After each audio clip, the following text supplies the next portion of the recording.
The alarms were still screaming when I sealed the hatch behind me, and my hands would not stop shaking. I am Velen Orsu, communications officer of the survey ship Halcyon Drift, and 30 seconds earlier, I watched our third shuttle die in the water below us. Not explode, not crash, dissolve.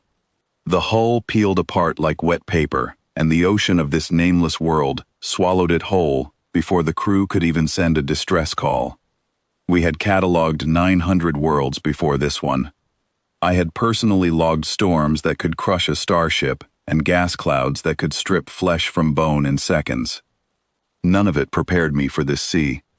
Our captain, Doran Kesh, stood frozen at the viewport, staring down at the black water rolling beneath the clouds. His voice, when it finally came, was flat and hollow. Pull everyone back. Full retreat. Log this world as unsurvivable. Nobody argued.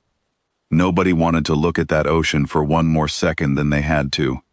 The science officer, a nervous young woman named Ilna Breck, read out the final numbers as we climbed away from the surface.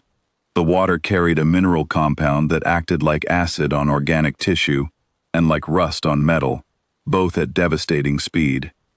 Threaded through the currents were pulses of raw electrical energy, snapping between colonies of predators large enough to blot out the sun from below.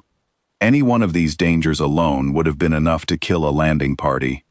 Together, they made the ocean something closer to a weapon than a body of water. We named it, in our internal logs, the Devourer's Sea. Captain Kesh gave the order to break orbit within the hour. I was already drafting the report that would close this world forever, marking it as a place no living thing should ever approach again. Then the second ship arrived. It dropped out of transit without warning, small and battered, broadcasting a civilian registration we did not recognize. No military markings, no escort, just a single vessel drifting toward the very ocean we were fleeing. I opened a channel immediately because protocol demanded it, and because some part of me could not simply watch strangers fly toward their deaths without a word of warning. A woman answered, her face calm in a way that unsettled me more than panic would have. Her name, according to the exchange that followed, was Meredith Cole, captain of a transport called the Wandering Sparrow. This world is not survivable, I told her, my voice tighter than I wanted it to be. The ocean below you destroyed 3 of our shuttles, in under a minute each. We are withdrawing all personnel. I strongly advise you do the same. She glanced at something off-screen, unbothered, sipping from a cup she never once put down during our entire conversation. Appreciate the warning, she said. We're just here to grab a sensor unit an old survey team left behind. Shouldn't take long. The sensor unit is almost certainly destroyed by now. Maybe, she said, shrugging. We'll check anyway. I did not understand this response. I still struggle to explain it, even now, even after everything I watched happen next. Captain Kesh had already given the order to leave orbit, but he paused the ship's departure, curious despite himself, and so we stayed just long enough to see what these strangers intended to do. They did not send a shuttle down. They did not send a drone, or a probe, or any of the careful armored equipment we would have used. Instead, a small hatch opened near the base of their ship, and out onto a narrow platform walked a creature covered in soft orange fur, no larger than a child's toy, with no visible protection of any kind. I checked our species records twice, certain I had misread something. It was a small domesticated animal, kept by humans purely for companionship. Nothing about it suggested it belonged anywhere near a hostile alien ocean. Captain Cole, I said, unable to keep the alarm from my voice, you are releasing an unshielded, unarmored animal directly onto a surface that dissolved battle-grade shuttle plating in under 60 seconds. That's just Pepper, she said, as if this explained everything. He does this sort of thing.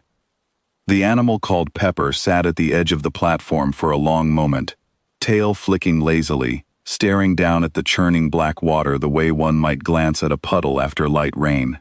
Then, without any hesitation at all, It stepped off the platform and into the sea. I braced myself for the horror of watching it dissolve in real time, the way our shuttle had. I had seen reinforced hull plating fail in this water.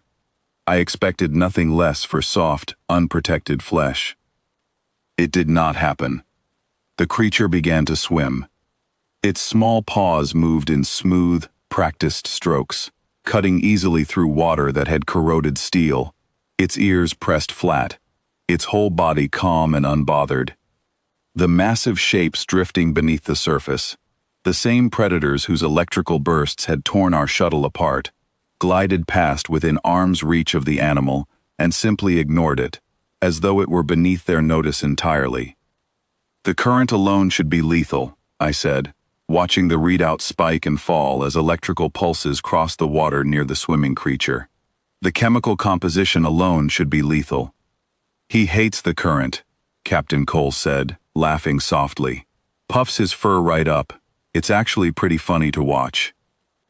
I watched, speechless, as a creature smaller than my own forearm paddled calmly across an ocean that had ended 3 of our missions in minutes, found the old sensor buoy resting half-buried near a rock formation, gripped it firmly in its jaws, and turned back toward the ship without any sign of struggle or fear. Captain Kesh had come to stand beside me by then, silent, his eyes fixed on the display. When the creature finally reached the platform, it climbed out, shook itself in a spray of water that should have been eating through its skin, and sat down calmly to groom one paw, as though nothing unusual had happened at all. Nobody on our bridge spoke for a long moment. "Send the C's readings to Central Command," Kesh finally said, his voice quieter than before. "Note that it remains lethal to our physiology. And the world's overall threat classification, Captain." He hesitated, watching the small orange shape on our screen continue its grooming without a care in the world.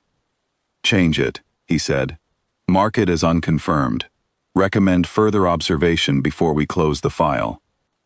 Before Captain Cole's ship broke orbit, I opened the channel one final time, unable to stop myself from asking the question burning through every thought I had. How is this possible? What protects it? She considered this for a moment, absently scratching the animal's head as it settled beside her console, entirely unconcerned with the conversation happening around it.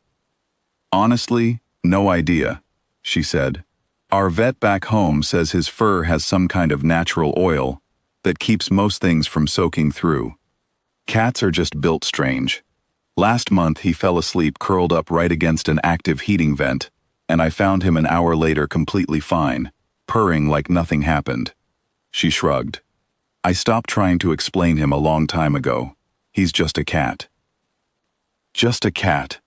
I have surveyed hundreds of worlds since that day, cataloged oceans that could strip a hull to nothing in minutes, storms that could snap a starship in half, creatures large enough to swallow shuttles whole without slowing down. None of it disturbed me the way that swim did, because none of it was met with such total, complete indifference by the very people who witnessed it. I filed a formal request with Central Command afterward, asking for a full study of the species. My request was denied, on the grounds that a domesticated animal retrieving equipment from dangerous water did not qualify as a scientific priority worth pursuing. I disagreed with that decision then, and I disagree with it now. Because in all my years of survey work, across all the terrors this galaxy has shown me, I have never seen anything as unsettling, or as strangely wonderful, as a small creature stepping calmly into a sea that had already defeated us, simply because it wanted something back that belonged to it. To us, it was the most dangerous ocean we had ever charted. To Pepper, it was just another Tuesday, and there was a toy waiting on the other side of the water.